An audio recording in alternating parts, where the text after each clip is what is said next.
Let's see. You guys are still here, and I can confirm that because I see a comment from Trufena Okenye. I'm not going to say anything past that. Always tuned from Juja.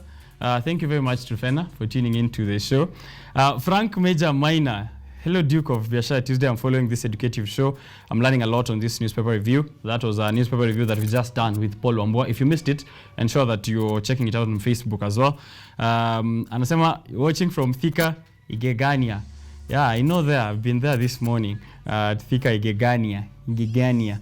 All right, so at this point, I move on to experts. It's time for us to listen to people who have been in the industry or currently still are and doing things that we are trying to discuss here and trying to impart on you guys. So I'm joined on set by Victor Muthama, who is the head of University Relations over at Zalego Academy, and it's a tech capacity building and placement center that is based in Nairobi. So those guys who are tech enthusiasts like Trufena, ensure that you're watching this conversation all the way to the end as we try and see how you can connect your passion for tech to industry. How can you actually use that skill and build it to a better future and also a better community that is well versed in matters of technology. Let's get to the conversation now, and he's here with me on set. Good morning.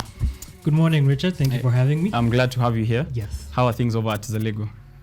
Things over at Zalego are very exciting. It's a very good time to be in tech because that's where the whole world is heading. Yeah, definitely. And what we are trying to do is make sure that no one is being left behind. Okay.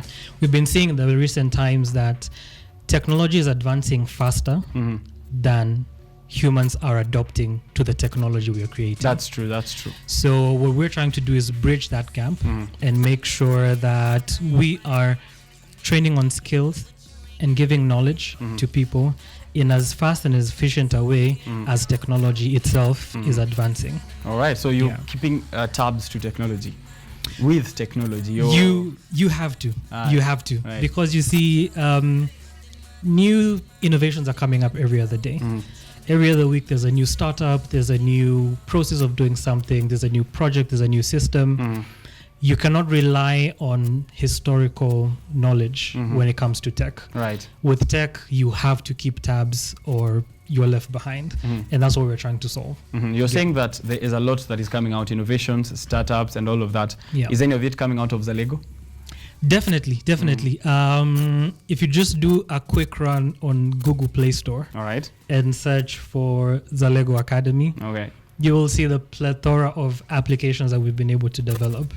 Definitely, as a tech training institution, our best proof of concept is for our students creating the things that we're training them on. And again, with tech, if you're not putting it into practice, it doesn't make sense. Right, definitely. If you're not able to actually actualize the technology that you're learning about, if you're not able to put it into use, develop an application, maybe create a software, do a website for it, then how really can we know that you've gotten the skills, you've gotten the knowledge to be able to do what you claim you can be able to do? You can't just say you're a good programmer who's running code but has nothing to show. Exactly. It's the same way you guys were talking about AFCON.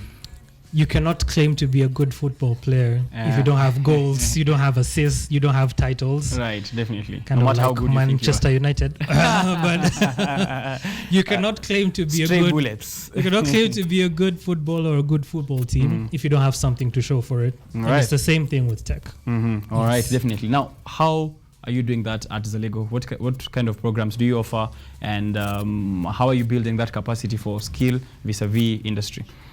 Great. So one unique thing about Zalego is our learning metrics. So you see, with most institutions, you just come, they give you the training, you graduate, and that's it. End of story. But you see that only does one bit of your career journey. What we do at Zalego instead is training is only the beginning of our journey with our students. We recognize at the end of the day, everyone is getting training, everyone is learning, everyone is going to university or college so they can be able to create a career out of it, potentially get a job or start their own business. Right. So then how can we just give you the training and leave it at that? So at Zalego, our journey only starts with training, but then immediately after that, we transition you into attachment, then transition you into internship, and our journey with you does not end up until you've gotten a job. All right. And that is the key difference with us, because we recognize at the end of the day, training alone won't take you where you want to go. Right. If you're not actually in touch with what's happening in industry, if you're not putting to practice what you're being trained on, you can't actually actualize your potential. You end up being frustrated. Exactly. And we get all these stories about youth unemployment, about people tammacking for years, about people not being able to land the kind of jobs that they want. And how we're trying to solve that problem is making sure that the mode, first of all, that we're giving our training is hands-on and is driven by the market needs. All right. We don't just train you because this is a program we have as an institute and we want students. Right. We train on things that we see are actually needed in the market. Okay. So we don't end up training you on something no one will want to hire you for. Right. We have to incorporate the market. We have to be in touch with the industry, reach out to the industry, know what exactly do you people want in the employees you want to hire in the future. What kind of skills are you currently looking for to fill the roles that you currently have or the roles that you will have in the future. Then we go back, incorporate that into our training, make sure you make it as practical as possible, transition you into attachments so that you can be able to practice, put you through internship up until the time that the skills that you've actually been trained for that were required by the market are able to absorb you. Right. So you impart and also make sure that there's results coming out of these skills that you are giving out to the talent over at Zalego. How long ago did Zalego start? Zalego has been in operation for more than a decade now. Ah, right. That's quite a run. We've been around for a while. But so recently, Zalego was acquired by an American company called Stepwise. Okay. So what does that mean for Zalego now? What it means for Zalego is we're about to go into a growth phase where we can be able to accelerate the training that we do and scale up our operations in a way that we can be able to cover the majority of the country and expand even further into Africa. And a very good thing that came with the acquisition with Stepwise, you see, Stepwise is an umbrella that has different companies in the country. Some of these companies are opportunity creators for exactly what we're trying to do at Zalego. Right. One of the companies under Stepwise is called Daproim, and they do business process outsourcing.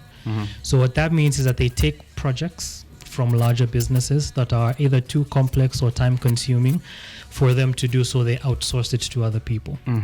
So this creates a lot of opportunities for the youth, because some of these projects are the kind of projects that you need a lot of people to handle. So they usually call for mass hiring. It can be something either with data annotation, data analysis, transcription, or OCR, all these kinds of business processes.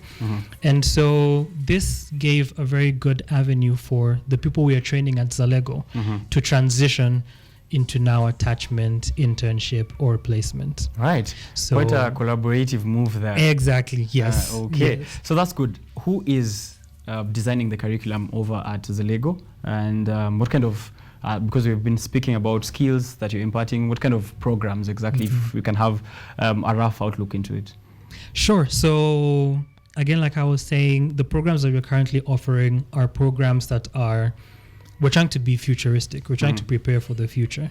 Currently at the moment, we train on Android development, web development, cybersecurity, data analysis, and there's a big one that's coming that we will be announcing very soon. Okay. But that must be super secret. I hope you're taking us to Mars. You never know.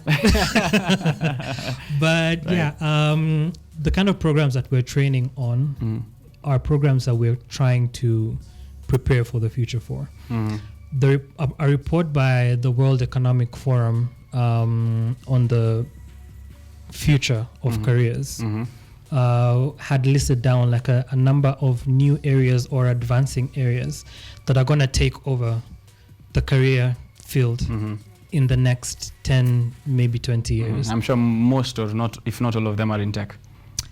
Yeah. Yeah, definitely. So tech is going to play a very major role and is already playing a very major role in the career space, because you see, humans naturally, we tend to be lazy. And so we are always trying to innovate in ways to make life easier, to make life more inclusive, to make life more advanced. So the best way to do this definitely is through innovations. Tech is at the heart of innovation. Tech and science are going to be careers you can never go wrong with. True. Because they drive the future. And that is what we're trying to create for. We're trying to make sure, for example, like data science has multiple times been described as currently the sexiest job in the world. And you cannot run away from data. There's also a lot of people who've been quoted saying, you know, data is going to be the new gold. Right. Data is the new oil. The new oil, yeah. And it's true, because with information, you have limitless capabilities. True. And even better, when you're able to actually assess that information and make decisions from it, you can become unstoppable. True. And so that's why something like data science, data analysis is something that we put a very special focus on, because again, you can get to see from most of these things that we're training on, they do not limit you to only be in tech. Right. Data science is something you can use in all sorts of fields. You can use data science in education. You can use it in medicine. You can use it in wildlife. The number of applications that you can be able to incorporate most of these trainings on It's a lot. It's a lot. Right. And that's why we're putting focus on things that not only will help you to build a career in tech, but in whatever industry you're in, you can be able to accelerate your skills. You can be able to expand your knowledge base and apply new areas of information into whatever field you're currently in and make yourself more valuable. Right. More valuable. Value is what we want to get out of everyone who's going to school, basically, right? Definitely. Yeah. Yes. So, how much will it cost someone who's watching us to go about Zalego and get that training? Great. So Zalego, we're very affordable. We know. You know, when you hear a tech academy or a tech training, you're like, oh, that's a lot of money, because they expect me to earn so much after. So I know we're very good people. Okay. We're very affordable. So at Zalego Academy, depending on the program that you're taking and the level at which you're taking it from, our programs can range from about 25,000 to about 100,000, depending on the program, depending on the level at which you're taking it. How long does it take a program, for example? So on average, a program will take between 3 to 6 months. So what we try to do is we make our programs quite condensed, but also we break it down in a way that even if you're at zero, we can accelerate you from a noob to an expert in a span of 6 months. So our trainings are offered in person and also online. We offer training that happens every day. The trainers are with you for about 3 hours, and then they allow you to now start exploring the things that you're training on, because at the end of the day, lecturing just directly might not be able to be very effective. Especially in tech. Exactly, because it's meant to be very practical. If you're in class and you're meant to be writing code, or you're meant to be making designs, me simply coming to you and tell you, put this on your terminal, select this, it doesn't really help you much, because you can only learn by actually doing. Right. Yes. And failing and learning as well. Failure is part of the process. Right. Is there a meaning behind Zalego as a name? I always try to get that from brands. Is there a meaning? Glad you asked. So I remember I was having a chat with the founder of Zalego, Mr. Eric Motuko, some time back, and he was explaining the story. It was quite interesting. So Zalego, Eric, one of his taglines or mottos in life has been zeal to go. Zeal to go. Zeal to go. Right. So he's a guy who is very driven. He's very tenacious. He likes to always try to do hard things and expand and learn new things. So for him, zeal to go was like a personal motto that he used to live by. And because he's a smart guy, he just played a bit with the words. Zeal to Zalego. Zalego. Zalego. And that's how we ended up with Zalego as a name. Right. Yes. I'll try play around with my drive to move and see if I can get something. Yeah, it can be Dumomo, Dumini. You never know. All right. So you are the head of university relations. Yes. At Zalego, as you mentioned. What does that entail? So for me in my role, it's largely under marketing, but with a special focus on trying to advance partnerships and connections and building a community around the vision and mission that we're trying to accomplish. Something that I've always believed in my professional work and even in tech, collaboration always advances your goal. If you can be able to master collaborating, either just among your team, creating different synergies with different institutions, bringing different partners on board to add on the value of what you're already offering, at the end of the day, it serves the user more. So for me, in my role and in my capacity, what I try to do is establish partnerships, establish connections with either other learning institutions, with other corporates, or with other startups and individuals who we can bring on board and see how we can add value for the user by increasing the amount of knowledge or the exposure that our learners are currently having from our programs. All right. Yeah. So the Ministry of ICT, Innovation and Youth Affairs, is currently around this station. I'm going to have one representative from that ministry, which I think is relevant also for your academy here on setting after you. Is there something that you feel now that they're watching? For sure. Is there something that you feel that it should be done to encourage the adoption of tech and also accelerating impacting of skills and youth warming up to technology? Because I feel like so far a lot of the youth out there are just thinking about employment and grappling with a lot of problems, job losses and all of that. It's not enticing for them again to go to another 6-month program and do tech. Is there something that can be done to build capacity towards that regard? Great. That's a topic I can talk about for hours. But I'll just track back to where I just was, and it's about collaboration.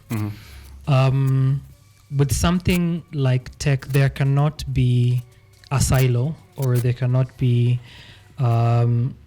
separate resource of where the knowledge is stored. Right.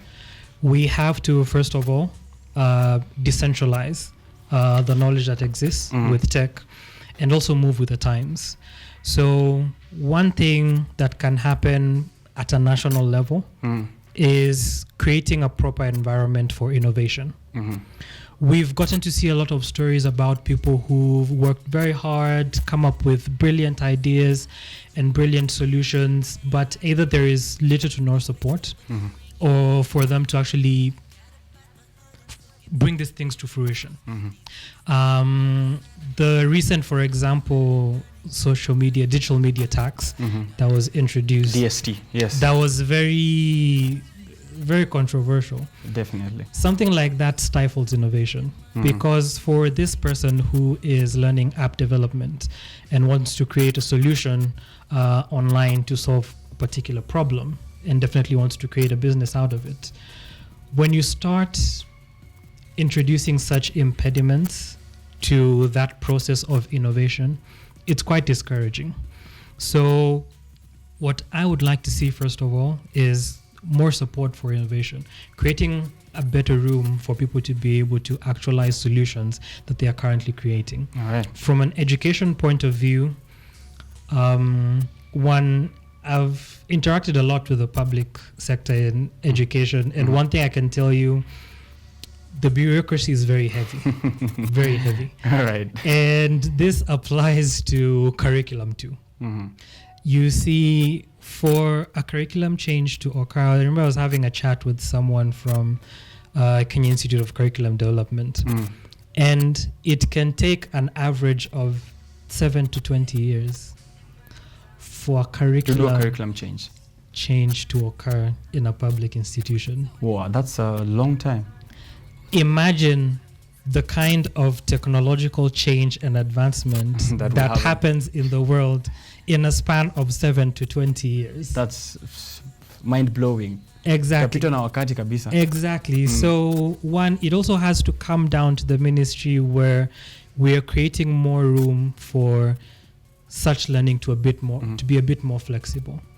You'll find even programming languages that were being used, leave alone 20 years, even 5 years ago, are currently not as popular or as viable as the current needs demand. So if we become stuck in trying to maintain status quo as a country, as an institution, as a sector, who are we supporting? Who are we helping? True. And as someone personally who went and studied a course that is in the IT field, I was taught Pascal's programming language in this decade, which not even calculators are using. Right? So I feel, true. We should be having more done, that is to have rapid change rather than waiting for a longer period of time. Exactly. And I love that there's youth initiatives and policies and arms of government that are being developed and are being funded to support the youth. But also something that would be exciting to see would be, I like, for example, the Ajira digital program that was rolled out a few years ago, and Zalego was part of the implementing partners, was a brilliant idea. It was a brilliant solution because we are now trying to move into a time where we're not just trying to see how do we create jobs for people, but how can we support people to find employment for themselves. All right. And that is a mindset shift that would be very, very, very viable for the youth population in the country. But it would also be great for them to go a step beyond just giving the training, because Ajira was very heavy on training you on how to be able to thrive in a gig economy, to find employment by yourself online. But now it needs to be a wider effort where we're actually creating, again, the environment and creating the opportunities for these people to actually learn. I usually talk about this analogy that we like saying about teaching a man how to fish. All right. Don't give him fish. Yeah. So that's one side of the coin. But have we thought you might be teaching a man to fish who lives in the desert? So giving him a fish net and skills for no reason. Exactly. Right. So in as much as you're teaching a man to fish, show him where the lake is. Right. So that he can make his way there. Exactly. All right. So one last thing, or among the last ones that I want us to go through, is it too late? Is it ever too late to learn tech? Someone might be watching and they're 30 and they're like, hiyo vitu ya technology, vitu ya vijana hiyo. Is it too late? Is tech viable for someone at 40, at 50 to begin to come through to Zalego and just learn programming at 45 and 46, super programmer? In the words of a very famous reggae musician, it's never too late. Who's that? Oh, right. Banuela. That took me a minute. But no. It is never too late. The one great thing about tech is that you can adopt it at any stage, at any level, and at any age. The other good thing about tech is, as tech has been advancing, it's becoming more easier to adopt. It's becoming easier to learn. And the good thing, again, is that there are institutions like Zalego that create a proper environment for you to learn, even if you have no sort of background at all in tech. Like data science for dummies. Exactly. Yeah. Exactly. If you have no background, you'll still be able to be in a good position because we take you from zero up to 100. And the kind of learning that we do, the kind of skills that we're training on, the modules, how we deliver the training, how we interact with our students, we make sure that regardless of whatever stage or age that you're in, you'll be able to comfortably learn, build up your skills. And again, an added advantage with Zalego, even if you're thinking of a career change, I know a lot of people are usually very scared because you've been very solid, for example, as a super presenter, and you're trying to see, so now if I do a career change, like what is that going to look like for my trajectory? But you see, now the good thing with an institution like Zalego is we won't just train you and be like, hi, so now you're here, go do your thing. We make sure that we transition you in your entire journey. Make sure that we're connecting you to the companies, to the organizations, to the individuals that can be able to mentor and nurture you, even if you're just starting out, and work with you up until the time that you get placement. So, I mean, you never know. You can come back even to KUTV, and do become the something. IT admin. Exactly, and do something totally different that you will still be able to thrive in. Definitely. That is a great conversation that we've had, and I know there's so much in tech that we can speak about. I have a lot of questions also because of personal interests. But I am hoping that, who did you say was the founder? Eric Mutuko. I hope Eric Mutuko can allow you to come back again, right? I'll have a talk with him. Definitely. Hi, Eric. So as we wind up, anyone who's out there wants to reach out to Zalego, how can they find you? Physical location as well as online, if there's that presence. Yes. So Zalego Academy is based in Westlands, Nairobi. We are at Devon Plaza on the 3rd and 6th floor. Devon Plaza is right opposite Delta Towers, just right there in the heart of Westlands. Visit us anytime. We're open from Monday to Friday, 8 to 5 p.m. and on Saturdays from 8 to 1. You can also find us online at our website, www.zalegoacademy.com. You can find us on all our social media pages, at Zalego Academy on Twitter, Facebook, LinkedIn, and I think we're on TikTok too. So yeah, join us, have a dance, Fun, funny videos. Yeah, we're cool like that. All right. Yes. That is Victor Muthama, the head of university relations at Zalego Academy. Of course, giving us the breakdown of the kind of ICT training that is happening over at Zalego. And you're an enthusiast. If you're an enthusiast, ensure that you're checking them out. Go there and get that skill. It's never too late. And as he said, quoted reggae head. I'm a reggae head as well. So awesome. It's never too late for a man who's sleeping to wake. So make sure that you rise up and go get yourself some skills for the future, because the future is in technology, and that's something that you cannot avoid. A lot of comments as well coming in through, so I'll be reading that as well. Remember, continue tuning in to KUTV Kenya's live stream that is happening on Facebook. If you've missed this conversation, just roll back a few as I go for a break and then come back. The hashtag to use is the hashtag Biashara Tuesday, the hashtag Rise Today. A lot more conversations are coming up ahead that are ICT related. Looks like a very good morning for ICT enthusiasts, so ensure that you're tuning in. I am going to be sitting down, as I said earlier, with a representative from the State Department for Youth Affairs. That is the Ministry of ICT over there as well. So do not miss out on that. I'm coming back. Don't go too far. Wacha nikunywe maji. Biashara Tuesday is still on there.